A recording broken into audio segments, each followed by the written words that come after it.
Check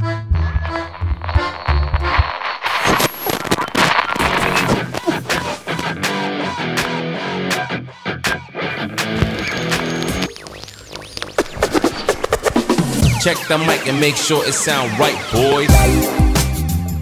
Salut et bienvenue sur Chave FM, le podcast de la Clusa. Merci de nous suivre, de nous écouter, de nous retrouver un petit peu tous les mois. On n'est pas très régulier au niveau du rythme, mais on essaye. Vous pouvez nous retrouver et nous donner des bonnes notes sur toutes les plateformes Apple, Google, Spotify, Deezer, tout le bazar. Alors n'hésitez pas à liker, à partager, à faire écouter ça à tous vos potes, à toute votre famille, à tout le monde. Alors aujourd'hui, épisode 4 de ce podcast Chave FM, j'espère que vous êtes bien installés parce que ça va dépoter aujourd'hui. On reçoit avec nous une invitée dans notre charmant chalet. Certains la connaissent sous le nom de Miss Raquette.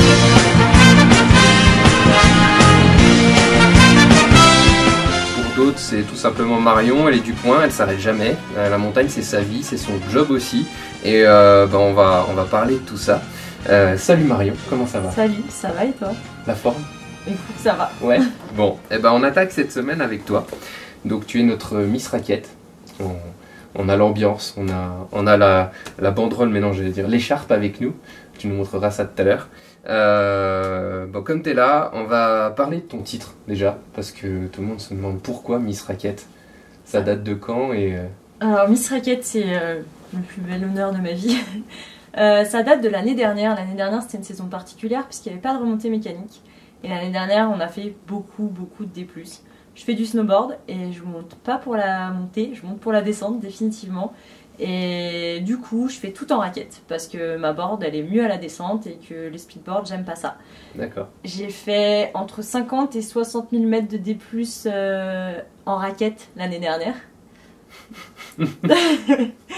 Donc c'est pour ça que mes copines, toutes subjuguées par mes talents de raquettiste, ont décidé de me nommer Miss Raquette et c'était un grand honneur. Ouais. J'avoue que je m'y attendais pas, c'était à la porte des Aravis, c'était beau, c'était la consécration.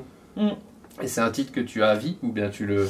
Alors, il y a une élection, il y a quelque chose pour... tu le remets en jeu? Sur l'écharpe, c'est écrit 2021, donc il va falloir que je le remette en jeu. Je me demande si je vais pas organiser des petites élections avec un concours un peu sous la forme de Mister Univers des muscles là où il va falloir montrer comment tu mets bien ta cale de montée, comment tu marches bien en dévers. Les épreuves techniques. Voilà, on va faire un truc. Ouais. Bon, plus sérieusement, tu vas nous parler de toi aussi un petit peu. Donc t'es d'ici, t'es originaire de la Clusa. Ouais, j'ai grandi ici depuis... Enfin, je suis née à Annecy comme tout le monde et puis j'ai grandi au Bossonnais. Ok. Et raconte-nous un peu ta vie, du coup, ton parcours. Qu'est-ce que on va venir petit à petit à ton travail aujourd'hui, mais qu'est-ce que t'as fait de beau toutes ces années pour arriver jusqu'ici? Alors, j'ai grandi au Bossonnais, j'ai commencé le ski quand j'ai appris à marcher, je crois vers mes 18 mois, entre les jambes de mon papy ou de mon papa et de ma maman. J'ai commencé le snow à 4 ans et quand j'étais petite, j'étais au club de ski de fond, j'étais super nulle et j'étais aussi au snow où j'étais moins nulle, mais je me faisais beaucoup de fractures parce que j'avais pas suffisamment de cerveau peut-être, je sais pas. C'est bien aussi. Voilà, après je suis quand même partie faire des études, j'ai fait un master en commerce international en Norvège et en Nouvelle-Zélande, mais je suis revenue ici parce que même s'il y a plein de belles montagnes dans le monde, moi ma préférée c'est l'Étal. Ok. Bon ça c'est dit, comme ça on n'aura pas besoin de poser la question. Enfin si, on en reparlera un petit peu plus après, mais les spots, tout ça, il y a beaucoup de choses à dire. Et vu le dénivelé que t'as fait, t'as pas dû faire que l'étal. Non. Voilà, parce que sinon c'est un peu vite. Enfin tu connais tout. Ça serait redondant. Et du coup ça nous amène à aujourd'hui. Aujourd'hui tu bosses chez TSL, entreprise familiale. C'est ça. Aujourd'hui, je travaille avec mon papa, ce qui n'est pas une sinécure. Je suis responsable de la filiale nord-américaine et je viens de passer directrice marketing parce que visiblement c'est moi qui choisis mieux les couleurs. C'est bien. Voilà. Et je fais beaucoup de choses, mais c'est super intéressant et on s'éclate. On fait de la raquette, on fait du Luner, on fait du trail. Et ça fait combien de temps que TSL existe? Enfin, si on devait faire un petit historique rapide de l'entreprise. TSL, ça fait 40 ans. Ça fait 40 ans cette année. Donc c'est un peu notre anniversaire et on fait plein de trucs d'ailleurs pour notre anniversaire. On ressort plein de petits projets en rose et vert aux couleurs de l'ancien logo, avec Authentic Pleasure qui était le slogan de TSL auparavant. Du coup c'est cool, on s'amuse bien. Et ouais, ça a été créé donc, il y a 40 ans par Jean-Claude Bibolet, qui est le père de Johan Bibolet, qui est notre ingénieur actuellement. Ok. Et c'est mon père et Raymond Tovex qui ont repris en 86, il me semble. Désolée papa si je me trompe. Parce que eux, en fait, ils étaient moniteurs de ski et le soir, ils emmenaient leurs clients faire des fondus en raquettes. Tous les soirs, ils emmenaient leurs clients manger des fondus au sommet des montagnes avec des raquettes et en fait, il y avait plein de cases dans leurs raquettes. Ok. Et quand TSL allait pas très bien en 86, ils se sont dit on va racheter parce qu'on a besoin de nos raquettes pour nos soirées fondues et puis on va faire en sorte qu'elles cassent pas. Et ils se sont lancés comme ça dans le garage de mon papy, sur la table de la cuisine de Raymond. Et ils ont commencé à fabriquer des raquettes, puis ça a grossi. Raymond, il a continué à enseigner et à manger des fondus. Ouais. Mon père, il a continué à manger des fondus, mais il a fait moins de ski. Et ça se voit. Ça va, c'est un podcast, on pourra pas montrer de photos de ton père. Non, en plus, c'est pas vrai, je dis ça pour l'embêter. C'est toi qui fais de la raquette du coup, beaucoup. Beaucoup de sorties, beaucoup de sport, beaucoup de Oui. vadrouilles à droite à gauche. Ouais, moi je fais beaucoup de raquettes, je fais beaucoup de montagne tout court. J'adore la montagne, c'est vraiment ma passion. Que ce soit en été ou en hiver, en raquette, en snow, en ski de fond, en vélo, en escalade. Toute l'année. Je vais pas tout citer toute l'année, tous les jours si je peux. Vraiment, j'ai beaucoup de boulot, mais Ouais. j'essaye de sortir au moins 5 fois par semaine en montagne. Puis c'est l'occasion de tester les produits comme ça. Oui, je teste. Je suis une très grande testeuse des produits TSL. Tu nous en as amené d'ailleurs, on regardera tout à l'heure, histoire de parler un petit peu de l'évolution du produit. Ce sera la partie promotion, on va dire. Donc ouais, la raquette, c'est ta vie finalement, 24 heures sur 24, 7 jours sur 7. T'en rêves la nuit? J'en rêve tout le temps, c'est un enfer. Je rêve aussi bien de la raquette pour le boulot que de la raquette et du snow pour mes sorties en me disant « Ah non, demain, il va falloir que je prenne ça. Ah ouais, faut pas que j'oublie mes raquettes là parce qu'il y aura trop de neige et tout ça. » Ouais, c'est un enfer. T'as des spasmes la nuit, t'as l'impression de tomber, en fait non, t'as des raquettes aux pieds. Le matin, je me réveille, je suis là. Alors, aujourd'hui, je dois faire ça pour le marketing et aussi, je dois penser à mes raquettes pour ça. Ouais, c'est raquette for life. Ça a l'air d'être un enfer, c'est terrible. Donc plus sérieusement, donc t'es responsable développement Amérique du Nord maintenant? Oui. Enfin non, oui si, c'est ça. Ça consiste en quoi? En fait, tu vas démarcher là-bas, parce que TSL ici, on peut dire que c'est un peu leader sur le marché raquette, sur pas mal de choses. Ça consiste en quoi par rapport aux Américains? Il y a d'autres... Alors TSL c'est le leader en France, on atomise le marché, on doit avoir plus de 80% du marché. En Amérique du Nord, quand j'ai récupéré la filiale, on n'existait quasiment pas. Et j'ai tout restructuré en 2017-2018. Là-bas, on a deux gros concurrents qui sont Tubbs et MSR, qui eux pour le coup sont les leaders du marché nord-américain. Nous on n'existait pas, personne ne nous connaît, nos fixations sont très différentes. Le Made in France, pour eux, ça n'avait pas un grand intérêt puisque leur marque était américaine, même s'ils faisaient du Made in China. Du coup, quand j'ai restructuré, j'ai surtout, avant de parler de la technicité de nos produits, j'ai parlé de nos valeurs et de l'humain qu'il y avait derrière. Puis le Covid nous a aidés parce que nos concurrents, en faisant du Made in China, ils ont eu beaucoup de mal à livrer, ils ont beaucoup de mal à répondre à la demande de leurs clients.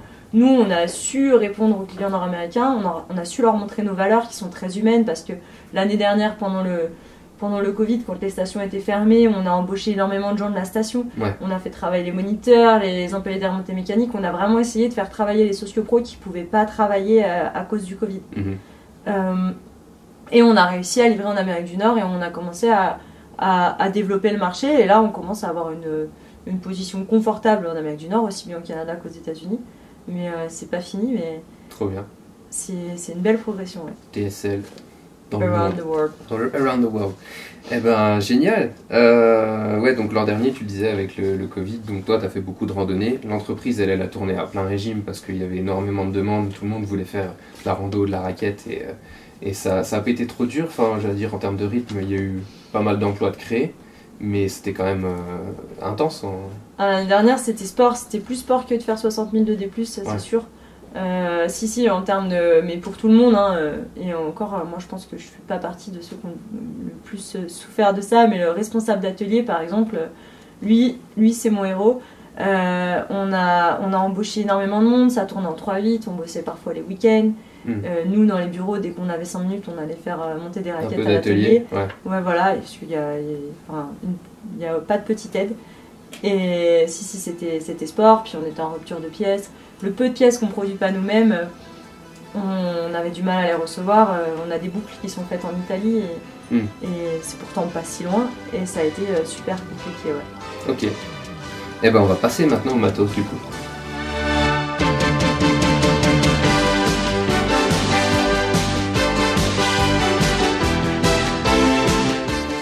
Vous écoutez toujours Chave FM, notre podcast, et on est en compagnie de Miss Raquette, notre experte raquette, pour ceux qui voudraient s'y mettre. Tu nous as ramené du matos, donc des trucs poussiéreux, voire bien anciens, des reliques, mais c'est assez collector. Est-ce que tu peux nous décrire ce qu'on a là avec nous? Ouais, alors je t'ai ramené une raquette du Canada qui est en bois et en boyau, qui est l'inspiration de la première raquette TSL, qui est pour le coup une raquette en plastique injectée. C'est 2 très grosses raquettes avec des gros tamis alvéolés et c'est pour marcher dans la grosse poudreuse. Ça a été le premier modèle de TSL qui était un des modèles phares, qui s'appelait au tout début la JCB, comme Jean-Claude Bibolet, son créateur, qui a en fait découvert la raquette au Canada et qui l'a ramenée en France. Ok, ouais, parce que là on voit c'est 890, c'est quoi, c'est la longueur peut-être? Possible parce que nos raquettes avec les chiffres sont appelées 305, 325 parce que c'est la taille, donc si c'est possible. Ouais, parce que pour ceux qui justement qui nous écoutent, qui n'ont pas d'image ou quoi, mais on mettra quelques photos ou quelques bouts de vidéo, c'est quand même, ça fait presque 1 mètre de long, enfin pour la plus vieille, et ouais c'est pas mal, impressionnant. Et ça du coup on en retrouve encore en magasin, tu nous disais tout à l'heure? Alors oui, au Canada tu trouves encore, alors pas les nôtres, hein, mais tu trouves encore des raquettes en bois avec du tissage, aussi bien en corde que peut-être en boyau, je suis pas sûre.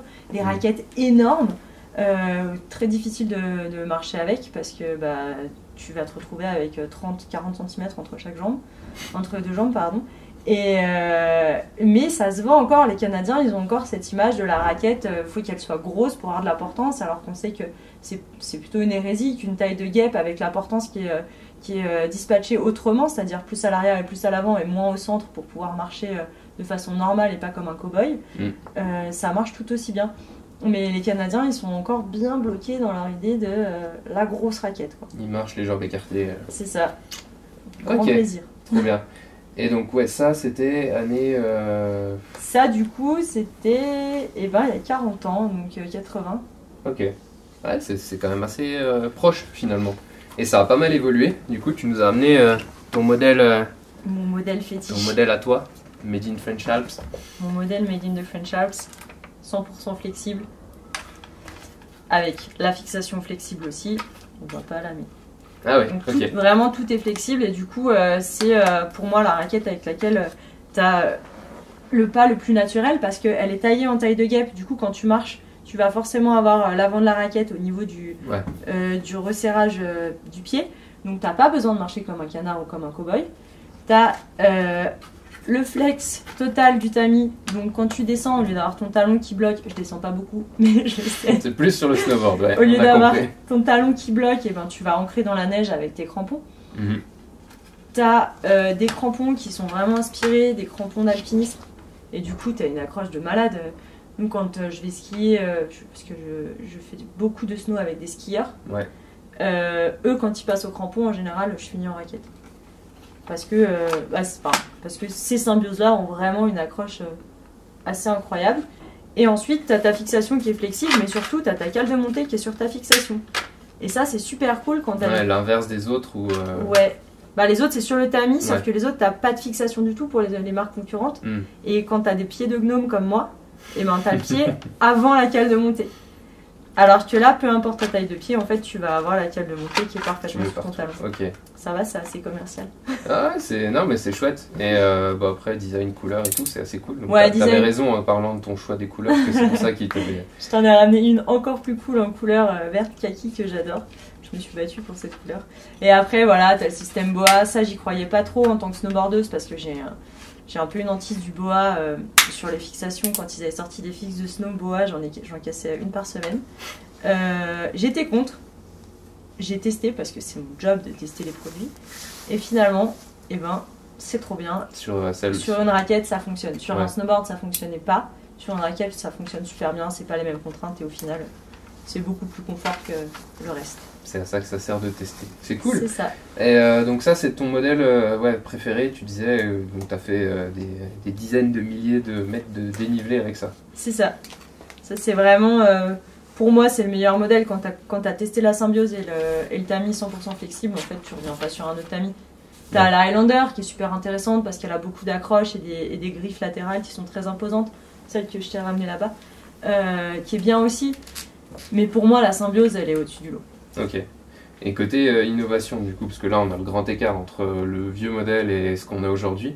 Est-ce que, enfin, comment ça se passe en termes d'innovation, de développement produit, parce qu'il faut forcément évoluer aussi. Alors nous, c'est notre point fort chez TSL. En fait, on est nul en com. Par contre, on met tout sur la R&D.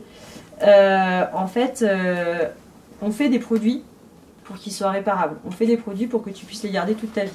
Donc, notre objectif, c'est que tu aies envie de garder ton produit toute ta vie et que quand tu as un truc cassé, tu changes juste une petite pièce.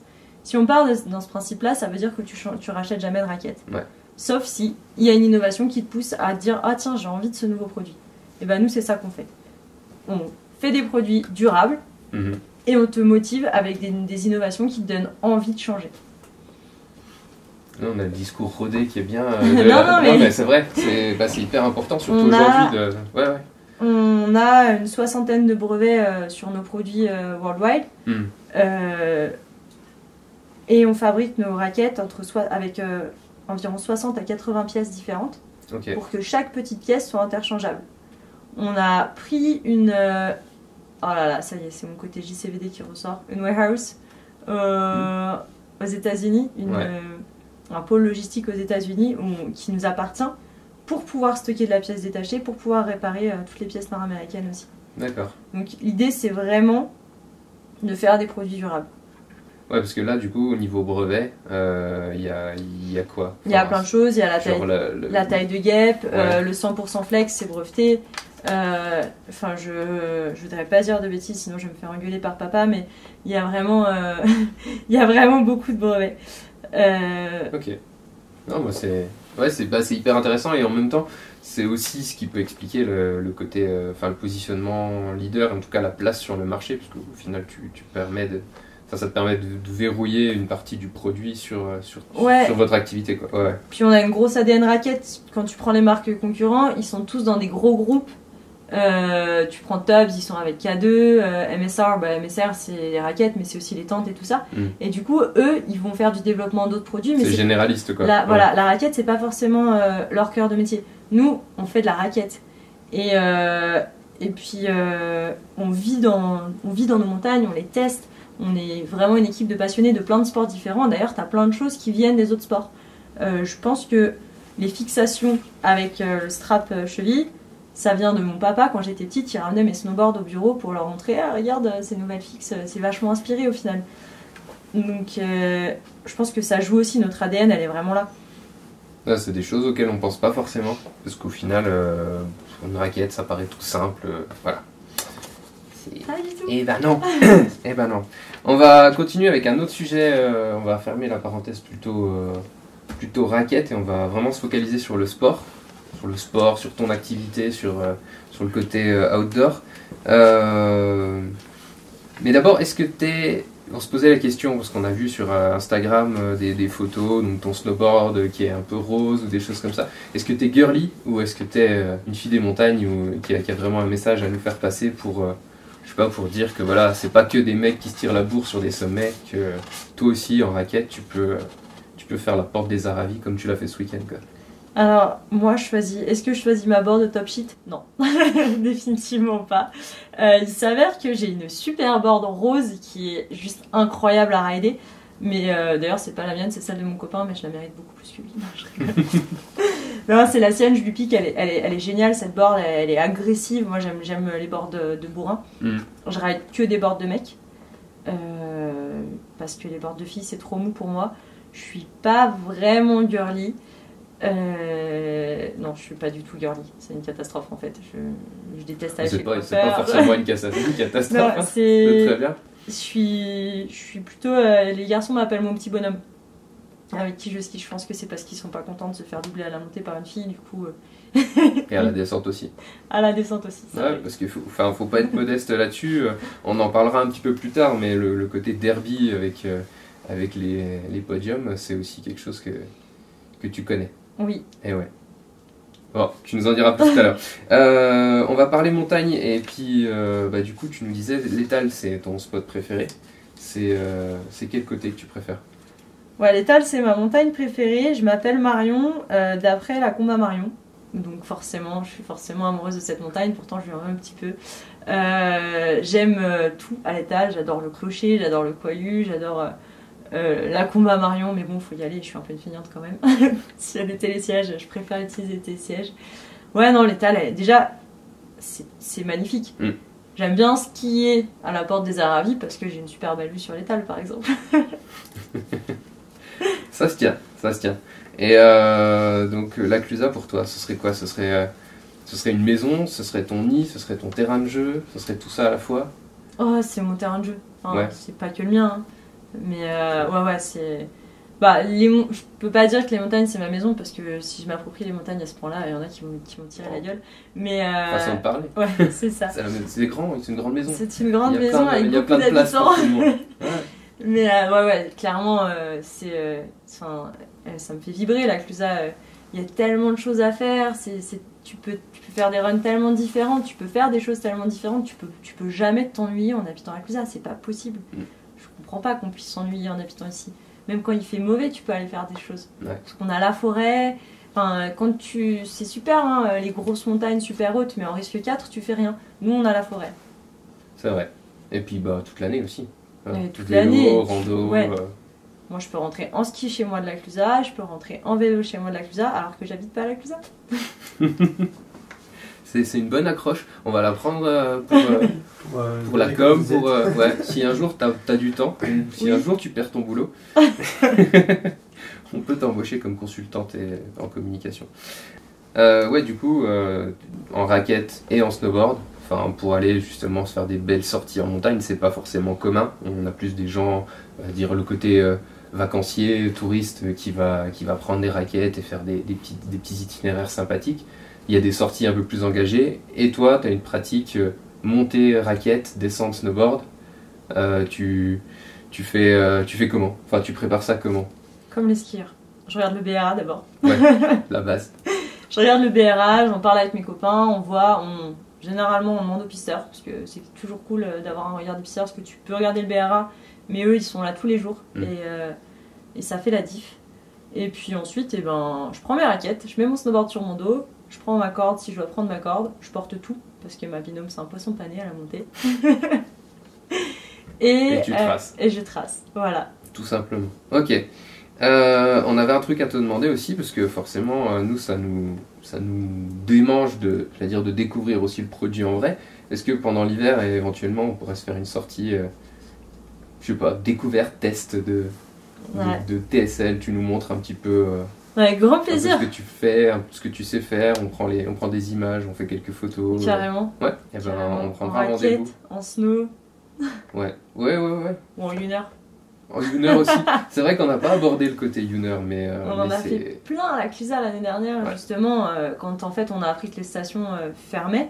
On s'est dit, bon, comment on fait pour aider nos copains des stations? Parce que nous, c'était cool, on bossait, mais ça nous rendait trop triste de voir tout le monde malheureux et galérer à trouver des activités pour leurs clients et tout ça. Donc on a décidé d'organiser des animations Youner dans plein de stations, dans nos stations partenaires. Toutes les semaines, et on est venu toutes les semaines faire des animations Youner à la Clusaz. C'est vrai qu'on vous voyait régulièrement sous le champ giga et tout. Ouais. Et on n'a pas trop décidé, mais on verra si on fait. Peut-être qu'on fera les deux. Hein. Raquette Youner, c'est bien aussi. Youner. Pour ceux qui savent pas faire de snowboard. Bon, on fera pas l'étal en Youner, mais quoique. On fera pas un clocher en Youner, faut engager quand même. Ah, c'est chaud. Ah, ce serait une première.